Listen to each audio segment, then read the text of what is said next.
आप देख रहे हैं मसाइल का हल चैनल। नहमदुहु व नुसल्ली अला रसूलिहिल करीम, अम्मा बाद, फ़अऊज़ु बिल्लाहि स्समीइल अलीम मिनश शैतानिर रजीम, बिस्मिल्लाहिर रहमानिर रहीम। फ़ज़क्किर फ़इन्न ज़िक्रा तनफ़उल मुमिनीन, सदक़ल्लाहुल अज़ीम। अल्लाह रब्बुल इज़्ज़त ने फरमाया कि आप मोमिनों को नसीहत करते रहा करें। यकीनन नसीहत जो है मोमिनों के लिए फ़ायदेमंद है। आज का जो सबक है वो सोने के अज़कार के हवाले से है। सबसे पहले जब सोने की तैयारी करे इंसान, आका अलैहिस्सलातु वस्सलाम फरमाते हैं जो शख्स वुज़ू करता है, नमाज वाला वुज़ू, फिर अपने बिस्तर पर जाता है, अपने बिस्तर को झाड़ता है, फिर तमाम अज़कार करता है जो सोने के हैं। कौन कौन से अज़कार हैं? मुख्तलिफ़ किस्म के हैं। कुरानी आयात भी हैं जिनमें से सूरत अल-फातिहा कम से कम 3 मरतबा, ज़्यादा से ज़्यादा 7 मरतबा। दूसरे नंबर पर आयतुल कुर्सी तकरीबन हर शख्स को आती है। आयतुल कुर्सी के बारे में आपने 12 हदीसें सुनी होंगी।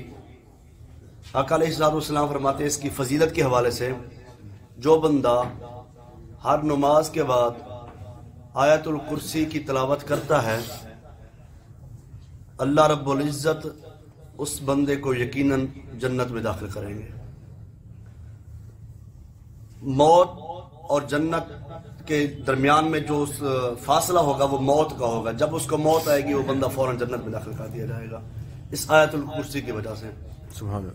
अब एक शख्स रात को 1 मरतबा आयतुल कुर्सी पढ़ता है तो आका अलैहिस्सलातु वस्सलाम फरमाते हैं अल्लाह रब्बुल इज़्ज़त उस बंदे के लिए एक फरिश्ता निगरान मुकर्रर फरमा देते हैं।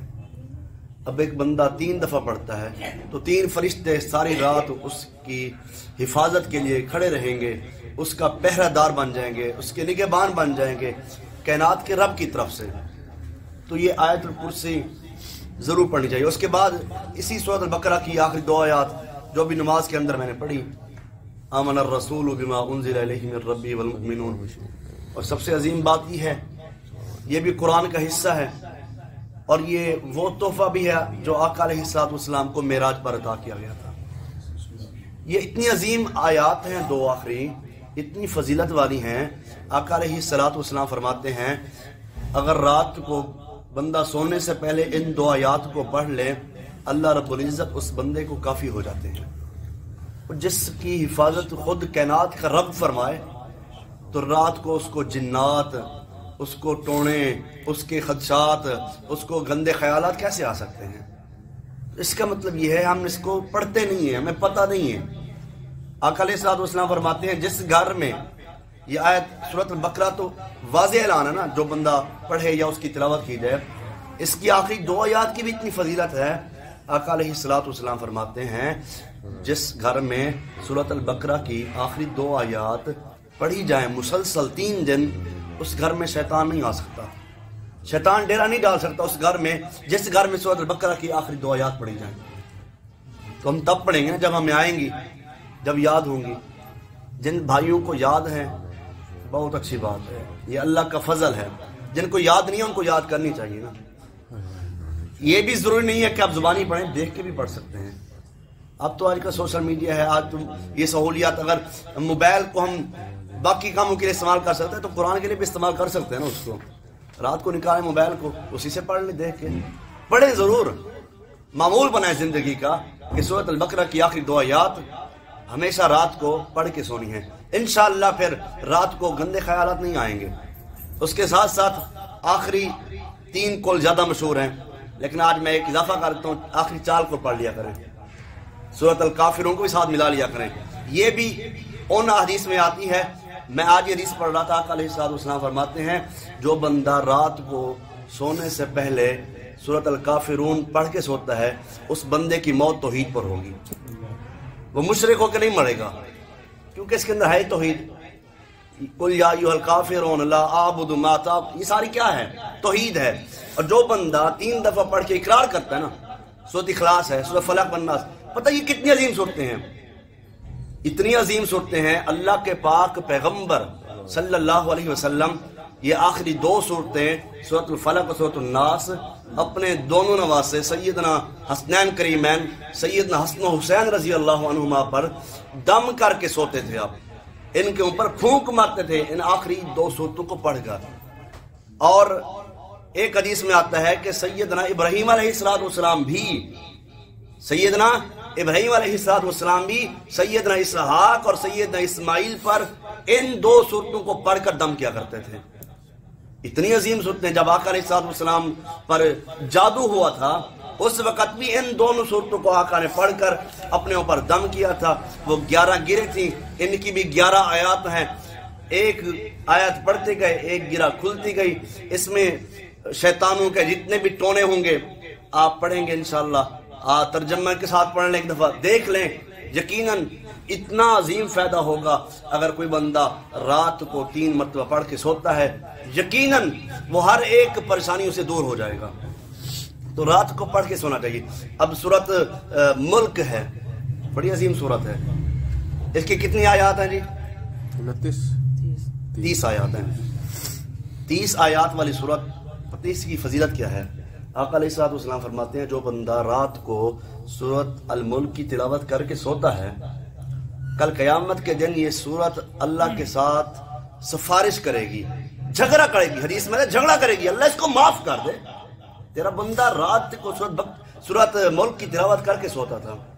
اب ایک شخص کہے تو بڑی سورت ہے یاد نہیں ہو سکتی. اس کی 30 آیات ہیں. اس کے یاد کرنے کا ایک آسان طریقہ یہ بھی ہے ڈیلی 1 آیات یاد کر لیں اور 1 مہینے میں سورت یاد ہو جائے گی. ہمیں دنیا کے سالوں سال حساب کی یاد رہتے ہیں. یہ 30 آیات والی سورت نہیں یاد ہو سکتی. بندہ کوشش تو کرے نا. من جدہ وجدہ. اللہ فرماتا ہے وَأَلَّيْسَ لِلْإِنسَانِ إِلَّا مَا سَعَىٰ. جو بندہ کوشش کرتا ہے اچھا ایک بندہ کسی کام کی کوشش کرتا ہے جتنا بھی مشکل کام وہ بندہ کر لیتا ہے نا. جب اس نے کوشش کی اس نے کر لیا. تو سورۃ البقرہ کی 1 آیات ڈیلی آپ یاد کریں. مشکل لگتی ہے تو کسی قاری صاحب سے پڑھوا لیں, مسجد میں آ جائیں, گھر میں.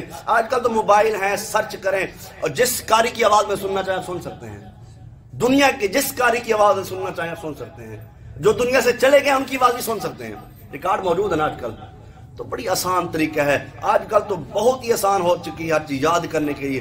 سورۃ البقرہ اس کی آخری 2 آیات کو بھی یاد کر لیں. اور اکثر نمازوں میں یہ آیات پڑھی جاتی ہیں. تو جب آپ کو یاد ہوں گی اس کا ترجمہ بھی آپ کو یاد ہوگا. اللہ کی قسم پڑھنے کا اور جو سننے کا لطف آئے گا وہ زندگی میں اور کسی چیز میں لطف نہیں ہے جتنا لطف رب کے قرآن کے اندر ہے. بندہ پڑھا بھی ہو اس کو یاد ہو یہ آیات پھر اس کو ترجمہ آتا ہو. اللہ مجھے معاف کر دے. ربنا ولا تحملنا ما لا طاقت لنا به واعف عنا. جب بندہ کہتا ہے اللہ مجھے معاف کر دے تو اس کی آنکھوں میں آنسو ہوں. ترجمہ سن بھی رہا ہو پڑھ بھی رہا ہو. اللہ کی قسم یہ ملاقات کا جو ذریعہ ہے نا یہ رب اس کو بڑا پسند فرماتے ہیں. تو یہ چھوٹی چھوٹی آیات سونے سے پہلے اللہم باسمک اموت و احیا پڑھ کے سوئیں. اللہ میں سو رہا ہوں تو تیری مرضی سے, مر رہا ہوں اللہ صبح زندہ ہوں گا تو تیری مرضی سے. الحمدللہ الذی احیانا بعد ما اماتنا والیہ النشور. یہ بیدار ہونے کی دعا. یہ چھوٹی چھوٹی دعائیں یہ رات کے اذکار ڈیلی پڑھ کے سویا کریں. اللہ کی قسم جو کہتے ہیں مجھے نیند نہیں آتی دیکھنا پھر نیند کیسے آتی ہے. جو بندہ کہتے ہیں مجھے ڈپریشن رہتی ساری رات مجھے نیند نہیں آتی اور سورت ملک کی تلاوت کر کے سوئے نا پھر یاد کر لینا. جس بندے کو نیند نہ آ رہی ہو یہ بھی بڑا فارمولہ ہے. جس کو نیند نہ آ رہی ہو میں دعوے سے کہہ رہا ہوں جس بندے کو رات کو نیند نہ آ رہی ہو وہ بندہ اٹھ کے وضو کر لے. وضو کر کے یہ سورت ملک اور سورت بقرہ کی آخری 2 آیات پڑھ کے سو جائے اللہ کی قسم سے نیند آ جائے گی. جتنی بھی تکلیف ہو اس کی تکلیف دور ہو جائے گی. اس لیے چھوٹی چھوٹی نیکیوں کو یہ نہ کہا کریں یہ چھوٹی نیکی ہے. فمن یعمل مثقال ذرۃ خیرا یرا شرا یرا. چھوٹی نیکی بھی وہاں کام آئے گی. وہاں چھوٹے چھوٹے گناہ بھی لکھے ہوئے ہوں گے نا. تو اس لیے اللہ سے دعا ہے رب العالمین جو سنایا ہے اس پر سب سے پہلے مجھے پھر آپ احباب کو عمل کرنے کی توفیق عطا فرمائے. وآخر دعوانا الحمدللہ رب العالمین.